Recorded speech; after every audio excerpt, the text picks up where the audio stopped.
ये कहानी कृष्ण भगवान ने पक्षी राजगरुड़ को सुनाई थी।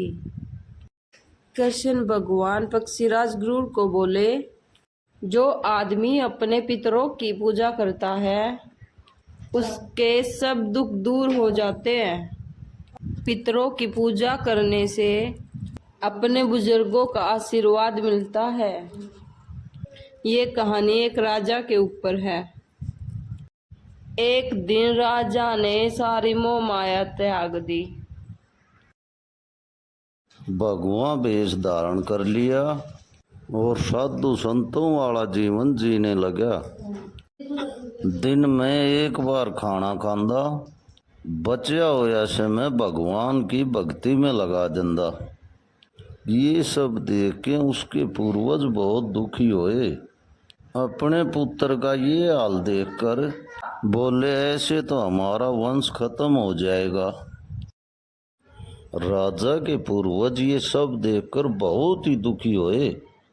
इसने शादी नहीं करी तो संतान नहीं होगी। पूर्वज मरने के बाद पितरों में आ जाते हैं। वो सारे पितर आपस में सोच विचार करते हैं कि हमारा पिंडदान कौन करेगा।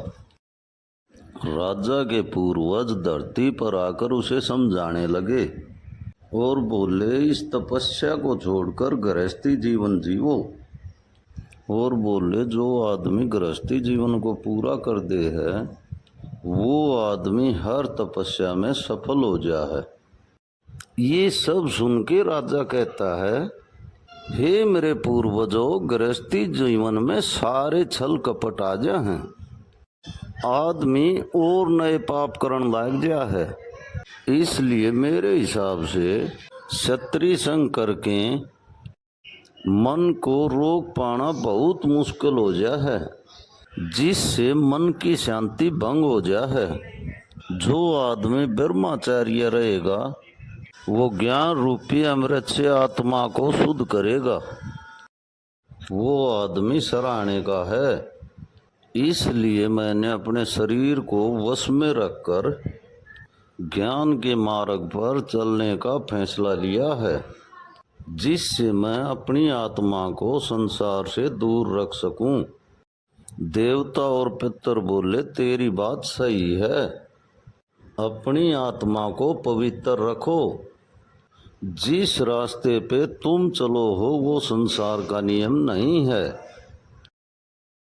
पितर कहते हैं, तुम शादी करो, पुत्र को जन्म दो, इसमें आपका भला है और हम पितरों का भी भला है।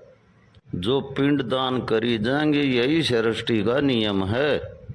शास्त्री जी कहते हैं, जो ब्याह दिया जिसके बच्चे हो गए वो पूर्वज कहलाता है, पितर नहीं कहलाता।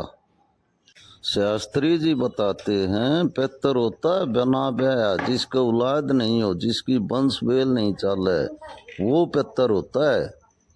उस पितर को पूजने के लिए आपके घर में जो भी पकवान बनाते हो, मेन तो इसमें खीर आ जा है। पितर का शुद्ध भोजन निकालो, उस भोजन को गौ माता को दे देना,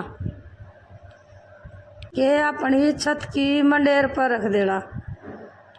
उसको का खा लेंगे, हमारा पितरा का काम सफल हो जाएगा। इससे हमारे पितर राजी, पितरा के बहाने परिवार न खाना पीना मिल जा। यही संसार का नियम है। ऐसा करने के बाद पितर भी राजी और परिवार भी राजी, दोनों खुश हो जाएंगे। प्रेम से बोलो राधे राधे, जय कृष्णा।